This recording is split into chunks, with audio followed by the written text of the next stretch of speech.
संयुक्त मोर्चे के आह्वान पर ये जो धरना दिया जा रहा है उसकी अध्यक्षता कर रहे अध्यक्ष मंडल के साथीगण, सभी घटक संगठनों के प्रदेश पदाधिकारियों और धरने पर बैठे सभी साथी,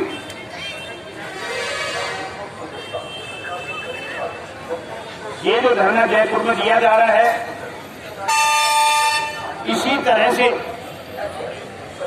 पूरे राजस्थान में जो हमारे 52 डिपो हैं, 3 केंद्रीय कार्यशालाएं हैं, वहां भी इसी तरीके के जबरदस्त धरने लग रहे हैं। संयुक्त मोर्चे ने यहां के धरने की जो संख्या तय की थी उसके अनुसार एटक यूनियन के 25, सीटू यूनियन के 15, इंटक यूनियन के 15, एसोसिएशन के 20, बीजेएमएम के 15 और कल्याण समिति के 10 साथियों का हमने तय किया था और इस तरीके से यह संख्या 100 की हो जाती है। तो हमारी निर्धारित संख्या जो हमने तय की थी वो 100 लोगों के धरने की थी। लेकिन हमारे लिए बड़ी खुशी की बात है, जिस पर हम फख्र कर सकते हैं, जो मेरे पास साइन किया हुआ प्रपत्र मुझे मिला है, उसके आधार पर इस धरने में जो लोग शिरकत कर रहे हैं उनकी संख्या 165 है। इस पर भी प्रारियों में कमी सी बात होगी भाई, बढ़ दो। 165 लोग 100 लोगों के मुकाबले आज के धरने पर हैं। ये तथ्य इस बात का परिचायक है कि संयुक्त मोर्चे के नेता प्रदेश के सोच में पीछे और जो उनके आह्वान पर लड़ने वाला मजदूर है वो सोच में उनके आगे आगे चल रहा है। वो कह रहे हैं 100 आना, वो कह रहे हैं नहीं हम तुम्हारी बात नहीं मानते, वो 165 आए। ये एक बहुत अच्छी बात है। दोस्तों, आपको मालूम है जो मीटिंग के संचालन कर रहे हैं साथी, उन्होंने भी हल्का सा संकेत दिया कुछ जगह खाली दिख रही है। तो इसके साथ साथ जब हम 165 का अलाउंस कर रहे हैं रिकॉर्ड के आधार पर, तो भाई वो 3 बजे और 4 बजे तक भी 165 की संख्या बरकरार रहनी चाहिए ना, या केवल साइन कर दें और उससे खाना पूर्ति होगी हम चले जाएं। तो मेहरबानी करके जो साथी चले गए हैं उनको बुलाने का तो मेरे पास अभी कोई तरीका नहीं, लेकिन जो साथी अभी बैठे हैं उनसे मेरा संयुक्त मोर्चे की तरफ से आग्रह है कि आपको ठीक शाम को 4 बजे तक बैठे रहना है। और जिस तरीके से लगभग 12:15 बजे से ये मीटिंग चल रही है, अब हमारे राठौड़ साहब ने तो बड़ी आसानी से बोल दिया सेकंड राउंड शुरू होगा। अब बात तो सही है, अब आज आपको 12 बजे से और लगभग 2 बजे होंगे अभी, तब तक आपने हमको भेजा है, लेकिन 2 घंटे आपको और झेलना है। समझ गए मैं क्या कह रहा हूँ? तो जब झेलना है तो मुझे बोलना है और मेरे पीछे जो वक्त आएंगे वो भी बोलेंगे, और हमारा बोलना मजबूरी है और आपका सुनना मजबूरी है। लेकिन आपको जो बातें ये ठीक है, इससे आपको कोई शिक्षा मिलती है, इससे हमारा आंदोलन मजबूत हो सकता है, इससे हमारा आंदोलन बढ़ सकता है। जो हमारे आंदोलन में कुछ भीतर घात कर रहे हैं कुछ लोग, उनको जवाब दिया जा सकता है। तो जरूर जो वक्ता बोले आपको उन बातों को रेखांकित करिए अपने मन में मना कीजिए। जहां आपको लगे कि हमें यहां जवाब देना है, वहां जवाब कीजिए और जहां आपको लगे हमको हमारे कार्यकर्ताओं को समझाना है वहां अपने कार्यकर्ताओं को समझाइए। दोस्तों, मैं संक्षेप में कह रहा हूं, आप याद कीजिए फरवरी 2014 हमारे प्रदेश में बीजेपी माननीय वसुंधरा जी मुख्यमंत्री थी, उनका शासन था। पहली मीटिंग हुई, मुझे अच्छे से याद है, 4 फरवरी 2014 का दिन था। राजस्थान के सरकार की कैबिनेट की पहली मीटिंग और उसमें एजेंडा क्या था? रोडवेज जो चल रही है राजस्थान में उसकी हम समीक्षा करेंगे और 4 फरवरी को वो समीक्षा होती है और 5 फरवरी को राजस्थान पत्रिका में 2014 की बात बता रहा हूं, वो समीक्षा का निर्णय छपता है। मालूम है क्या समीक्षा की? कि राजस्थान में जो 2 तरीके की गाड़ियां चलती हैं, एक तो जिसको राजस्थान राज्य पथ परिवहन निगम चलाता है और एक वो गाड़ियां हैं जिनको प्राइवेट ऑपरेटर चलाता है, निजी संचालक चलाता है। तो सरकार ने निष्कर्ष ये निकाला कि जो राजस्थान रोडवेज की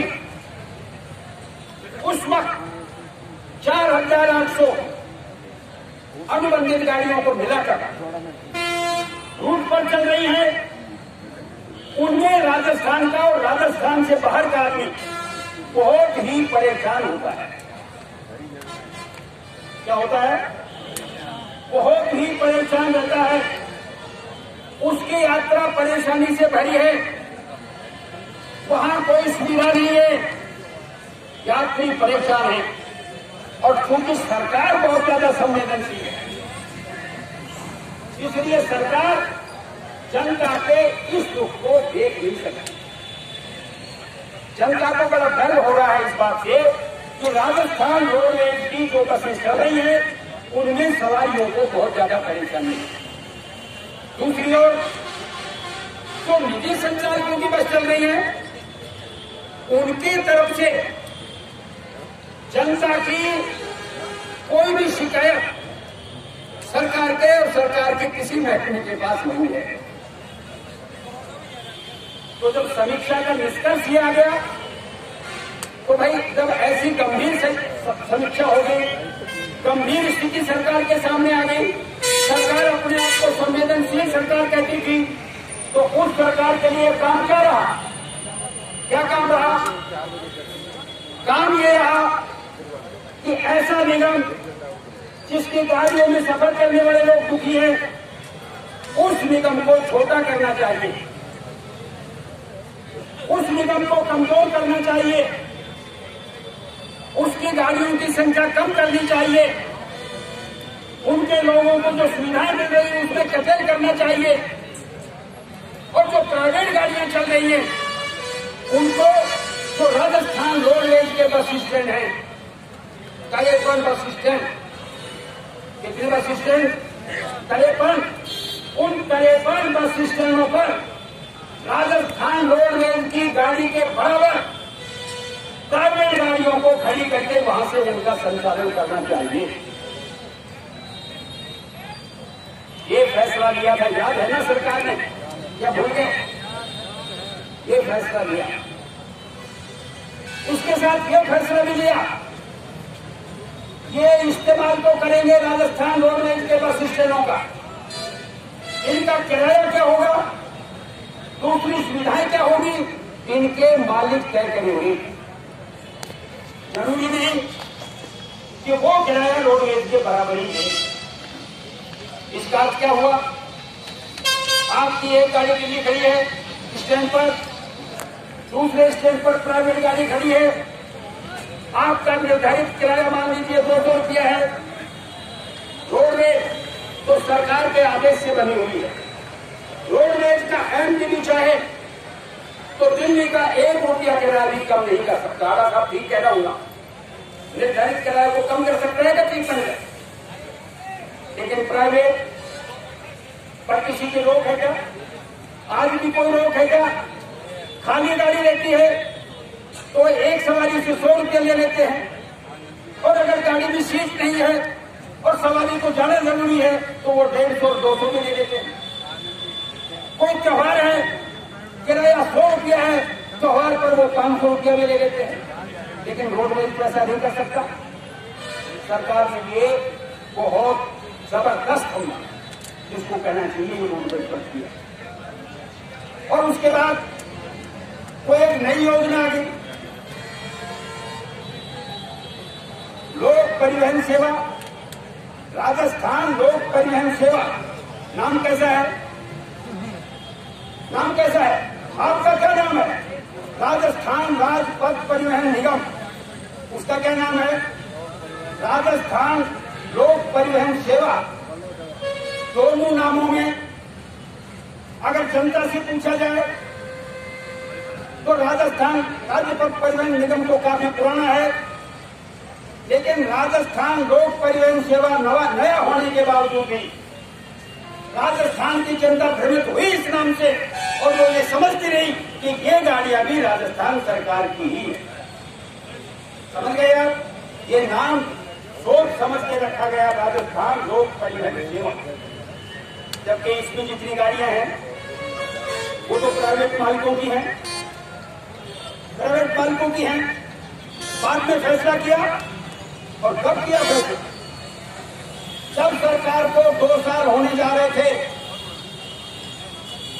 जो जयपुर का जनपद कहलाता है, जनपद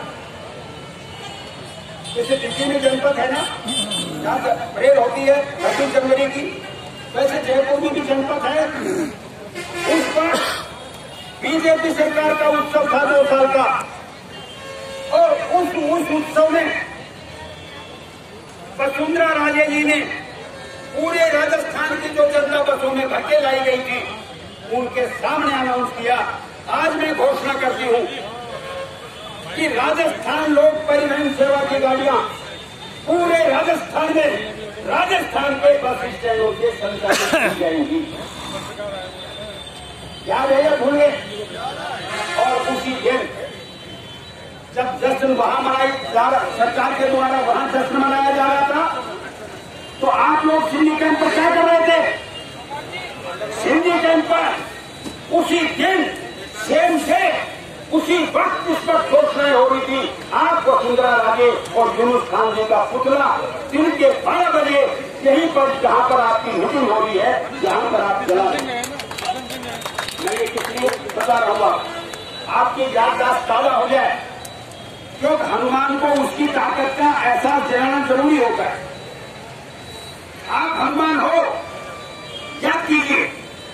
और किस तरीके का जश्न था उस वक्त के बीजेपी के नेशनल अध्यक्ष अमित शाह। लोक परिवहन, राजस्थान लोक परिवहन सेवा की एक नई गाड़ी जनपद से रवाना हुई सांगानेर अड्डे के लिए, और उस गाड़ी में केवल माननीय मुख्यमंत्री वसुंधरा राजे जी ही बैठी थी। एक ड्राइवर और दूसरी सवारी कौन? वसुंधरा राजे। माननीय मुख्यमंत्री राजस्थान सरकार, सांगानेर हवाई अड्डे पर गाड़ी पहुंचती है और गाड़ी में दूसरी सवारी बैठाई जाती है। कौन? अमित शाह, तत्कालीन नेशनल अध्यक्ष बीजेपी।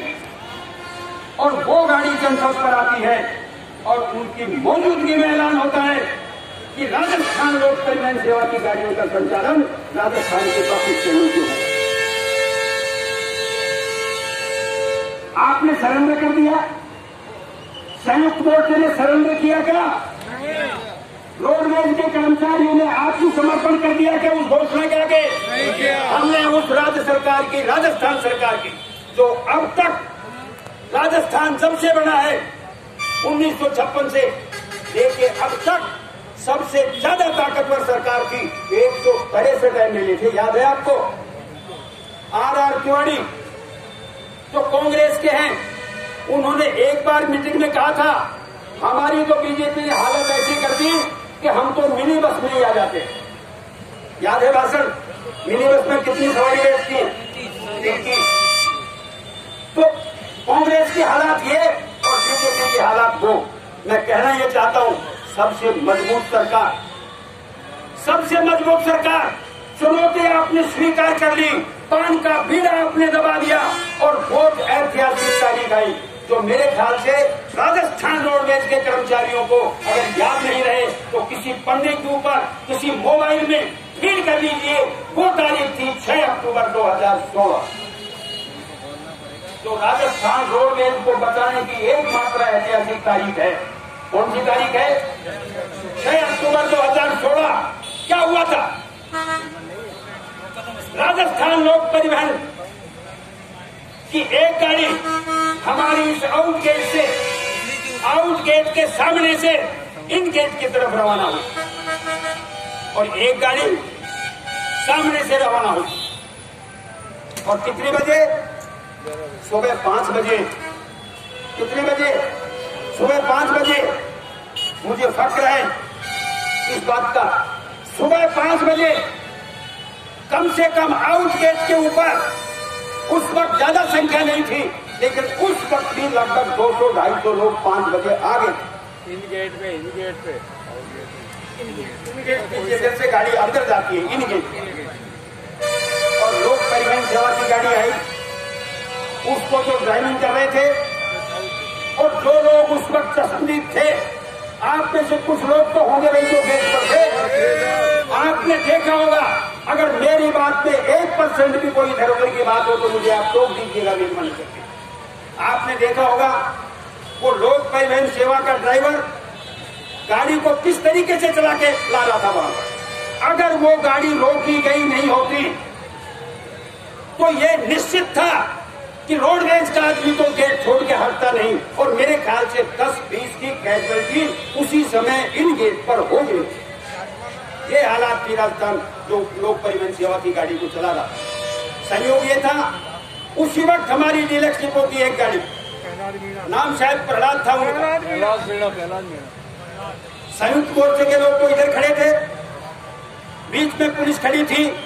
पुलिस कोई एक दो नहीं थी, हमारी संख्या से ज्यादा थी पुलिस। रोडवेज के कर्मचारी जितने खड़े थे उससे ज्यादा थी पुलिस की संख्या। तो हम तो नहीं जा सकते थे ना, हमारे ड्राइवर से बात करने के लिए हम तो नहीं जा सकते थे। वो जो प्रहलाद मीणा ड्राइवर था उसने खुद ने निर्णय किया, जो मौके पर निर्णय होता है, मेरी गाड़ी बचे या नहीं बचे, मैं बचूं या नहीं बचूं, लेकिन ये लोक परिवहन सेवा की गाड़ी किसी भी कीमत पर सिंधी कैंप के अंदर नहीं जानी चाहिए। उसने भी पूरी ताकत के साथ जितनी वो तेज चला सकता था उसने गाड़ी सिंधी कैंप के अंदर की। और दोनों गाड़ियों की स्थिति क्या हुई?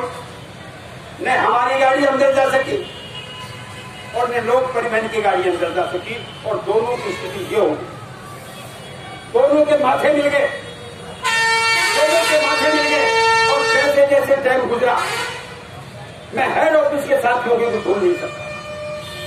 हेड ऑफिस से, अकेले हेड ऑफिस से 5 बसें, अब 5 बसों में अंदाजा लगा लीजिए कम से कम 200 लोग तो होंगे भाई।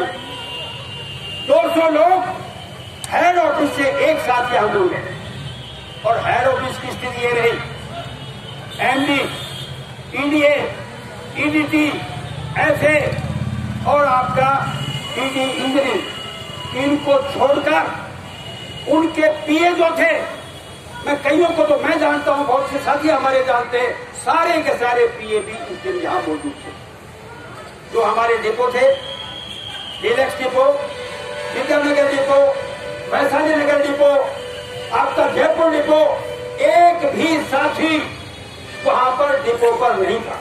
चाहे भले वो कार्यालय में काम करने वाला हो या वर्कशॉप में काम करने वाला हो या चाहे हमारा ड्राइवर हो, कंडक्टर हो। और देखते ही देखते करीबन 8 बजे से 9 बजे तो नजारा ये हो गया, लगभग यहाँ पर 1500 लोगों की भीड़, 1500 लोगों की भीड़ इस इन गेट पर थी। पुलिस को तो आदेश मिला हुआ था कि गाड़ी अंदर करो, यहाँ पर जिस डीसीपी की ड्यूटी थी उस डीसीपी से हमारे भी बहुत अच्छे संबंध थे। उस माहौल में भी लगातार वो हमसे बात कर रहा था, चौधरी साहब क्या होगा, राठौड़ साहब क्या होगा। हमने उनको साफ कहा क्या होगा, हमसे क्यों सुनना चाह रहे हो, माहौल देख लो। अगर ये लोग परिवहन सेवा की गाड़ी अंदर गए तो कोई कर्मचारी हटने को तैयार नहीं है, वो मरने के लिए यहाँ खड़ा है। अब ये लोग परिवहन की सेवा अगर अंदर जाएगी, कितने लोगों का आप करवाना चाहते हो, आप आदेश दे दो। हम तो जो है मरने के लिए यहाँ पर आए हैं, मरने के लिए खड़े। उन्होंने यहां से ही डीजी राजस्थान से बात की। डीजी राजस्थान उसी वक्त वसुंधरा जी के पास गए, यूनुस खान जी संयोग से मौजूद थे वहां, और डीजी ने ये कहा अब आपको पॉलिटिकल निर्णय लेना है मैडम। वहां का माहौल यह है, अगर आपका आदेश ये है गाड़ी अंदर जाएगी प्राइवेट, तो स्थिति ये है हम बदल नहीं सकते, हमको वहां गोलियां चलानी पड़ेगी। अब हमारी गोली चलेगी, कितने लोग मरेंगे हम नहीं कह सकते, और गोली चलने के बाद भी क्या गेट खाली हो जाएगा ये भी हम नहीं कह सकते। और फिर सवाल जयपुर का ही नहीं, पूरे राजस्थान में क्या होगा, भरतपुर में क्या होगा, अलवर में क्या होगा, उदयपुर बीकानेर में क्या होगा, जोधपुर में क्या होगा, कोटा में क्या होगा, कोई नहीं कह सकता। हो सकता है ये एक सामाजिक एक तरीके से क्राइसिस का एक बहुत बड़ा उदाहरण राजस्थान सरकार के लिए बन जाए। और दूसरी संभावना ये भी है, अगर पूरे राजस्थान में 20, 30, 40, 50 लोग मर गए पुलिस की गोलियों से, तो ये जनता का आंदोलन भी बन सकता है मैडम। इसलिए आप सोच लीजिए और सोच के हमको अंतिम फैसला बताइए, हमें क्या करना है, हमें वहां से हटना है या हमको वहां गोलियां चलानी है। तो कहा यूनुस, हम तो यूनुस साहब कहते हैं, वो यूनुस साहब थोड़ी कहते हैं। मैं आपको ये वो खबर बता रहा हूं जो बिल्कुल वही है जो वो शब्द बोली। यूनुस आपकी रिपोर्ट और डीजी साहब की रिपोर्ट में तो दिन रात का अंतर है। तो यूनुस साहब कुछ नहीं बोल पाए। और मैडम साहिबान को जो आपने यहां पर जिस ताकत का और बहादुरी का इजहार किया, एक बहुत बड़ी मजबूत मुख्यमंत्री राजस्थान सरकार वसुंधरा राजे को ये कहना पड़ा डीजी साहब से, डीजी साहब आप अपने डीसीपी को फोन कर लीजिए और वहां से अपनी फोर्स को बुला लीजिए। अब कोई गाड़ी राजस्थान लोक परिवहन की किसी भी बस स्टैंड के अंदर नहीं जाएगी, पब्लिक स्टैंड पर भी नहीं जाएगी। इसलिए मैंने कहा वो ये दिन 6 अक्टूबर का ऐतिहासिक दिन है। अगर ये दिन इस रूप में नहीं होता, इस रूप में ये दिन नहीं होता साथियों, तो आप इधर नजर दौड़ाइए, जो आपको ये गाड़ियां दिख रही हैं, राजस्थान राज्य परिवहन निगम, हरियाणा राज्य परिवहन या यूपी की गाड़ियां या दूसरे स्टेट की गाड़ियां, मेरे ख्याल से इनमें से आज एक भी गाड़ी की तरफ आपकी नजर जा नहीं सकती थी, एक भी गाड़ी होती नहीं। और फिर आपको कोई यहाँ धरना लगाने देता क्या? आपका धरना स्थल होता क्या? आप धरना लगाने के